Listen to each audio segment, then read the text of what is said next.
जे फरारी आरोपी होते त्यांना पकडण्याचं मला काम देण्यात आलं होतं. त्यांच्या बाबतीत मला आदेश होते. त्याशिवाय मोहन भागवत यांना सुद्धा पकडून आणा, उचलून आणा असा आदेश होता, जो की भयानक आणि खोट्या कारवाईचा निरपराध व्यक्तीला उचलून आणण्याचं काम सांगितलं होतं. म्हणून मला बदनाम करण्यासाठी आणि माझा आवाज बंद करण्यासाठी माझ्यावर खोटा गुन्हा दाखल करण्यात आला आणि मला जेलमध्ये टाकण्यात आलं. हे बघा, हे निकाल लागला. या केसमध्ये माझा थोडा पार्ट आहे, छोटासा पार्ट आहे माझ्याकडे. जे फरारी आरोपी होते त्यांना पकडण्याचं मला काम देण्यात आलं होतं. त्यांच्या बाबतीत मला आदेश होते. त्याशिवाय मोहन भागवत यांना सुद्धा पकडून आणा, उचलून आणा असा आदेश होता, जो की भयानक आणि खोट्या कारवाईचा निरपराध व्यक्तीला उचलून आणण्याचं काम सांगितलं होतं. ते माझ्या हातनं झालं नाही. परंतु मी नागपूर, इंदोर, मध्य प्रदेशमध्ये बऱ्याच ठिकाणी, त्याच्यानंतर अजमेर, कर्नाटकामध्ये गोकार, बेळगाव या ठिकाणी जाऊन तपास केला. हे लक्षात आलं त्यांच्या की हा एक काम करणार नाही आणि केलेलं काम हे सांगितलेलं काम हे भयानक आहे. म्हणून मला बदनाम करण्यासाठी आणि माझा आवाज बंद करण्यासाठी माझ्यावर खोटा गुन्हा दाखल करण्यात आला आणि मला जेलमध्ये टाकण्यात आलं. परंतु मी जामीनवर येऊन जे काही मी तपास केलाय ते संपूर्ण तपास मी माननीय कोर्टासमोर ठेवलं आणि मी निर्दोष सुटलो. ही गोष्ट हे 10-15 वर्षापूर्वीची आहे, आजची नाही आहे.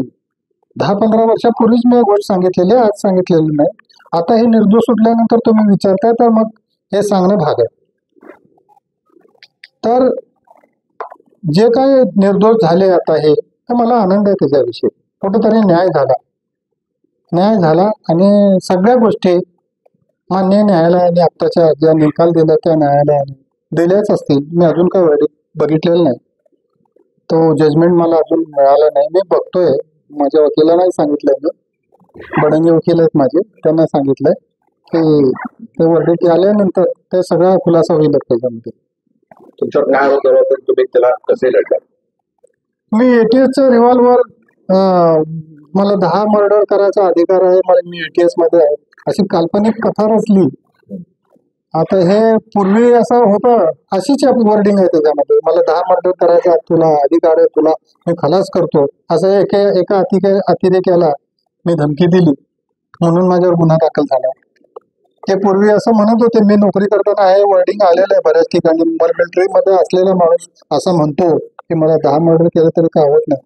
तसंच वर्डिंग आता हे मी 30, 35, 40 वर्ष नोकरी केलेला माणूस असले वर्डिंग काय वापरणार आहे?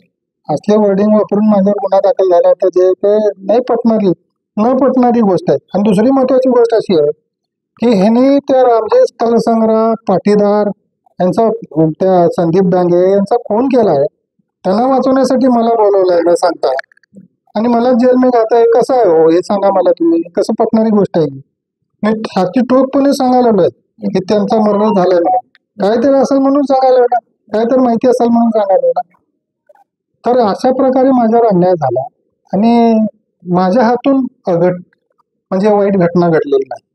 जर मी काय आणलो असतो माननीय सरसंचालकांना तर आज माझी हालत फार वाईट झाली असती, बिकट झाली असती. कारण एवढं मोठं महापाप माझ्या हातून होऊन हे मला हात घातलेलं चालेल, पण तो तेवढा मोठा महापाप मी करणार नव्हतो आणि केला नाही. त्याचा भोग भोगलाय मी. आज बी मी संकटातच असल्यासारखं आहे, पण आनंद झालाय, मला बरं वाटतंय. सरसंघचालक मोहन भागवतांना उचला असं तुम्हाला कोणी सांगितलं होतं? तुम्ही काय केलं? तुम्हाला सांगितलं, मला आदेशच होता हो. मला परमवीर सिंगचा आदेश होता, त्याच्या वरिष्ठ अधिकाऱ्याचा पण उचलून आणा. अटक असते तर मला मग त्याने बऱ्याच गोष्टी आहेत त्याच्यामध्ये. उचलून आणा हा आदेश होता आणि माझ्याकडे हे गोपनीय आहेत, ते गोपनीय आदेश आहेत माझ्याकडे डॉक्युमेंट आहेत, ते मी पेश केले, ऍफिडेव्हिट सुद्धा दिलं, 313चा जबाब सुद्धा दिला. त्याच दरम्यान एक हिंदू दहशतवाद हा शब्द प्रचलित झाला होता, तो राजकारणातून झाला होता, राजकीय लोकांचा. त्यांचा माझा काही सामना झालेला नाही, त्यांचा आणि त्या वरिष्ठ अधिकाऱ्यांचा झाला असेल. वरिष्ठ अधिकारी म्हणजे परमवीर सिंग आणि त्यांच्या वरचे अधिकारी यांच्याशी ते झालं असेल, त्यांना दबाव असेल. त्यांनी मला सांगितलेलं काम आहे, वरिष्ठ अधिकाऱ्यांनी सांगितलेलं काम आहे.